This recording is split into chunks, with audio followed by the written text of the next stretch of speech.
Hello everyone, how are we all doing? My name is Trevon from freestudiotime.com, and today I'm about to show you a pro trick that'll get your vocals to sound so much more professional and so much more better. It's actually super duper simple. That trick is called vocal stacking. Now I'm about to show you a little example of how much power vocal stacking can have on your song.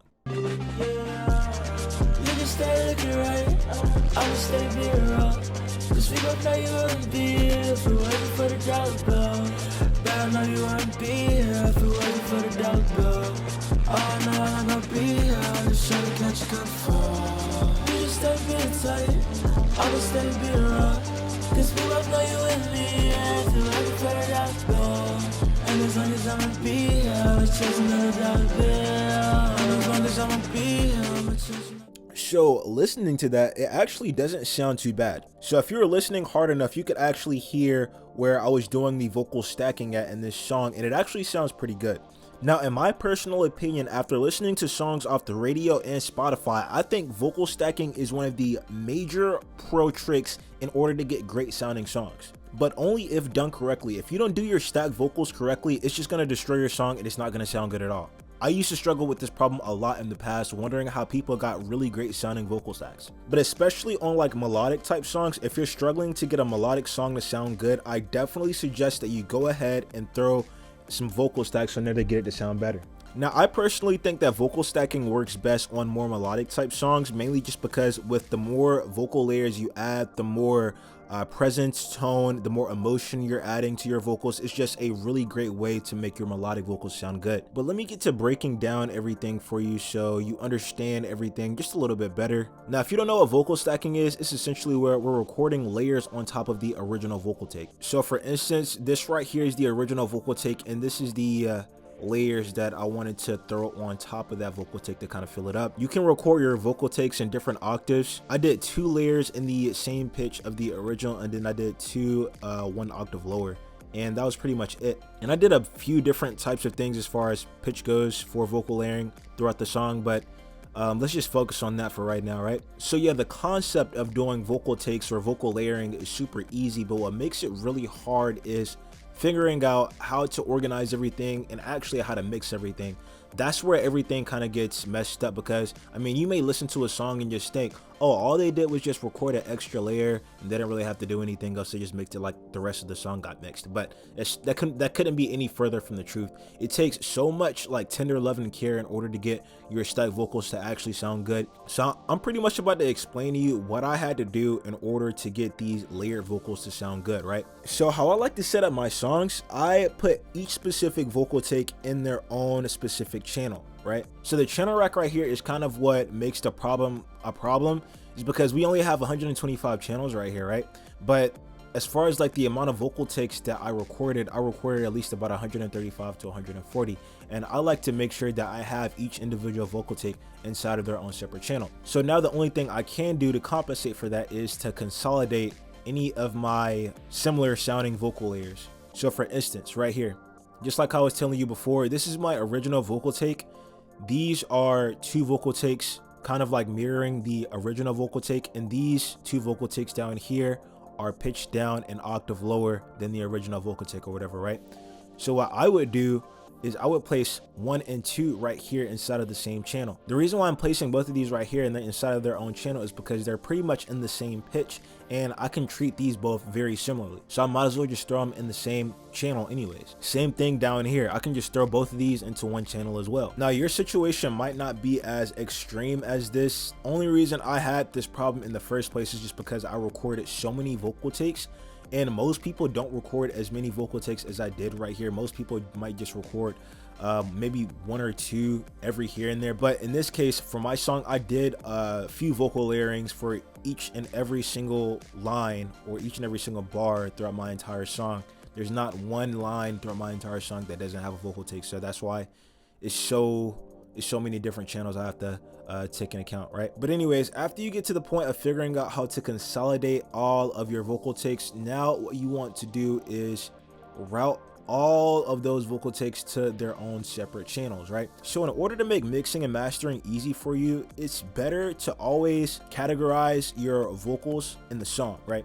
So In this song, for instance, I have lead vocals, also have background vocals, and then I have stacked vocals or layered vocals. So that means I have to make 3 separate buses. And the reason why you want 3 separate buses for these things is because they're all gonna sound slightly different, right? I used to think background vocals were in the same category as like layered vocals, right? But you can't put layered vocals in the same category as background vocals because layered vocals are supposed to be a little bit more present in the mix and they're supposed to fill up your headphones a little bit more.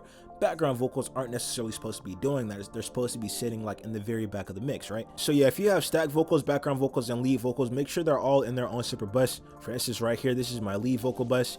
Right here, this is my background vocal bus. And over here, this is my stacked vocal bus, right? But anyways, for my stacked vocal bus, I have every single vocal layer, all of these layers right here, they're all routed to this one track. So every single layer that you see down here, well, almost every single layer that you see down here that isn't a background vocal is all routed to this one track, which is the stacked vocal bus, right? So when mixing stacked vocals or like layered vocals, you want to make sure you kind of mix them in a similar way as your background vocals. I always like to make sure I throw on a nice high pass filter for my low end and a low pass filter. All this stuff right here is just totally dependent upon you. I normally get a lot of low end craziness sounds, so that's why I have to come over here and get that part taken care of. But you know, main is just like come over here with this low pass filter on the high end and make sure you're cutting out some of those high end frequencies. It's really important to cut out those high end frequencies because that's what kind of like brings a mixed presence. And when we're thinking about stacked vocals, we want these to fit behind our lead vocals, so there's no reason why the stacked vocals or the layer vocals should be present in the mix. So it only makes more sense to just cut it out by a very little bit, but make sure you're not cutting it out too much to the point where the actual stacked background vocals sound fuzzy. Make sure you try to take it out by just a little bit. I took it out by 2 dB, right? Very simple. Come over here with the compressor. This is probably one of the most important components of your layered vocal bus, right? So you want to throw a lot of compression on these stacked vocals. I didn't really understand this part in the past, but throwing a lot of compression on your stacked vocals is what's really gonna press them together, and it's just gonna kind of make everything sound more uniform. Like with songs in the past, I kind of did something similar to like how I did here, but I just went kind of willy-nilly with the compression. I just used light compression, but what happens is the stacked vocals end up overpowering the lead vocals, which is the last thing that you want. That's what causes your song to sound unprofessional. So in order to combat against that, we need to throw a lot of compression on there. So for instance, in this case, I used a 7:1 ratio, and then I set my threshold at 36.3, and I think I'm getting like close to 20 dB of gain reduction on these stacked vocals, right? Actually, let me just play it for a little bit and see how much gain reduction we're getting on these stacked background vocals.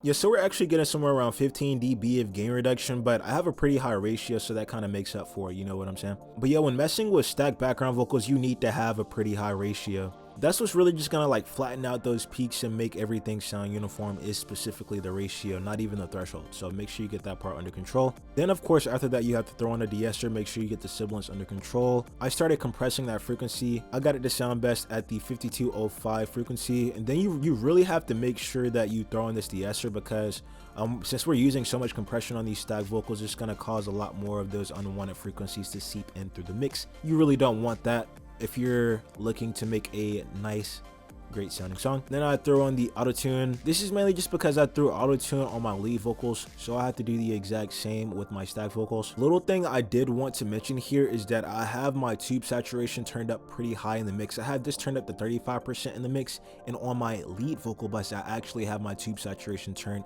down to 20% in the mix. So when working with anything other than like your lead vocals, if you're doing like your stacked vocals or your background vocals, you can usually get away with using a lot more wetness on your effects, mainly just because since it's already sitting so far behind in the mix, it's going to be a little bit harder to hear whatever type of effects are going on in the background if you don't turn it up to a decent amount. So that's kind of like one of the main reasons why I had to turn up the tube saturation up here a little bit. And tube saturation, or saturation in general, is really important because this is what's going to give your vocals texture. Saturation is what's going to give your vocals that professional feel. It's going to make your vocals sound like they're actually inside the mix, right? But yeah, not only that, when you use a bit higher saturation on the actual stacked vocals and then you blend that together with the saturation that you have on your lead vocals, vocals, it's gonna actually give the feel and the perception that the stack vocals and the lead vocals are actually just one entity. And that's pretty much the goal here, is to make all these vocals sound like they're just one entity. We don't want it to sound like 100 different entities, right? We want it to sound like each specific line is just coming from one entity. So that is that. And then of course we have to throw on a little bit of reverb, right? You need to throw on your reverb because one, it's one of the major components is actually going to blend all of your stack vocals together. Sometimes people actually throw reverb on the master track to kind of help the beat, the background vocals, and the lead vocals all blend together nicely. So yeah, throw on a little bit of reverb. All I did over here was just cut out the low end. I cut out the high end by a very little bit, teensy little bit.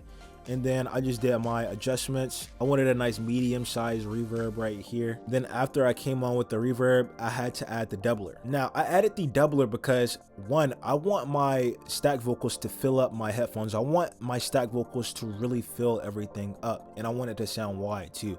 And using a doubler gets that job done very well. So of course I'm just following the same trend with these EQs. Take out the high end by a very little bit, and then I take out the low end. And then I pretty much just do the exact same settings like how I do on doublers all the time. If you watch my channel, I do this exact same thing all the time. You always want to take out the center image and you want to leave both of these alone. Everything else is totally fine. After that, all you need to do is just turn it down in the mix and you'll be good. I turn it down in the mix to 18%, right? You can probably turn it down in the mix a little bit more, or you can turn it up a little bit higher in the mix than that, but it really just depends on your personal preference. Now the last most important step out of this whole entire thing is an imager, or like a stereoizer, stereo widener, whatever you want to call it. Now there's two ways to get your background vocals to actually sound good, right? You can either pan your background vocals to different sides of the stereo image, or you can throw a stereo widener on. Using a stereo widener in this case would be a whole lot easier for me. If you don't really understand why, I want you to take a look at my channel rack again and look at all these specific vocal takes that I recorded. Now when it comes to panning, you don't just pan everything to one specific level. You don't just pan some vocal takes to the right side 45% and some to the left side 45%. Like, there's different layers to it. Like, certain vocal takes would get panned 35% to the left, some would get panned 60% to the right, some would get panned 20% to the left. You know, you have to kind of like mix it up in order to get everything to sound good. But in this case, since I have so many different vocal takes to adjust right here, it's just gonna be way easier for me to throw on an imager, right? Because now what I can do is just widen out all of my layer vocals at the same time without having to worry about doing any panning. In most cases, using a stereo widener is probably going to be your best bet. This is what's going to make everything sound really uniform. But most importantly, this is what's going to give your stacked background vocals space from your lead vocals, which is what's going to allow your lead vocals and your stacked vocals to actually sound more like one entity. Because the issue is, this is actually super great because this is the stereo image right here, right? So our lead vocals are sitting right here inside of the stereo image.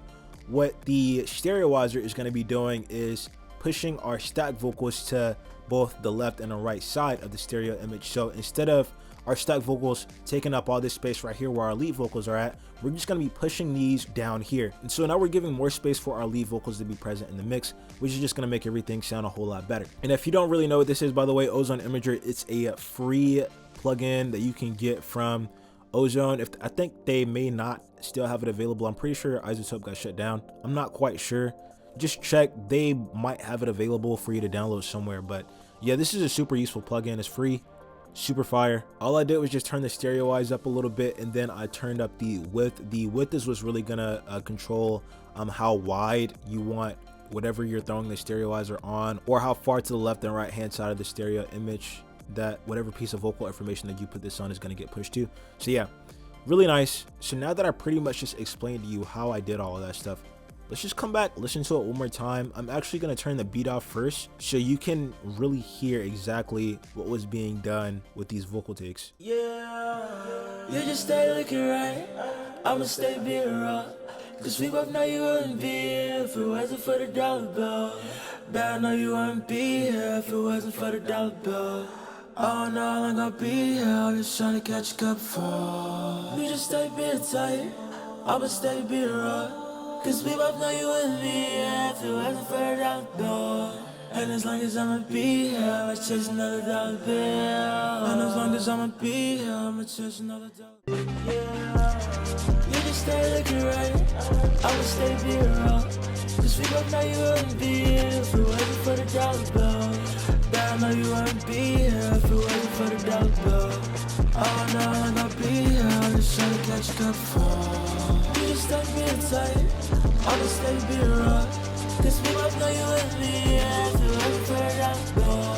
And as long as I'ma be here, I'ma chase another dollar bill. And as long as I'ma be here, I'ma chase another dollar. So yeah, it's actually super duper interesting because you can really hear whenever the background vocals come in, and you can kind of distinguish between the background vocals, the stack vocals, and the lead vocals. But yeah, listening to that, it sounds like everything's a separate entity, just like how I was talking about we need to be doing earlier. It sounds like there's stack vocals, it sounds like there's background vocals, and then it sounds like there's lead vocals. You could kind of hear where the background vocals came in through the mix. So when those background vocals really came in through the mix, it didn't really sound like they overpowered the stack vocals, it didn't sound like they overpowered the lead vocals. They were just in their own separate spot in the mix, to the point where it just made everything sound a little bit better. But yeah, as you just heard with the stack vocals as well, the stack vocals weren't in the same spot in the stereo image as my lead vocals, and that made everything just sound a billion times better, because now my stack vocals still sound really full and present, but they also are not fuller than the actual sound of my lead vocals, because I threw that compression on there to make sure it didn't get to that point. So yeah, everyone, that's just like a super useful trick that I use in a lot of my mixes now, stack vocals. If you use it correctly, you will be able to get really good mixes too. Just depends on what you're doing. Now, if you're a struggling musician and you've been searching across YouTube to try to get your mixes to sound good, only to still be left disappointed after these people don't really explain things the way that they should be explained, don't worry, I want to pull you up to my level in under 30 days. Let me work with you and get your mixes into tip-top shape. Best part is, if you don't see any results, you will not have to pay anything. I'm telling you that right now. You won't have to pay anything if you don't see results. So there's literally no risk involved. So if that sounds like something you're interested in, hit the link down below so we can talk more about it and get you to where you need to be. All right, everyone, I hope you got a lot of value out of this video. If you did, make sure to hit like, make sure to hit subscribe. I'll catch you all in the next one.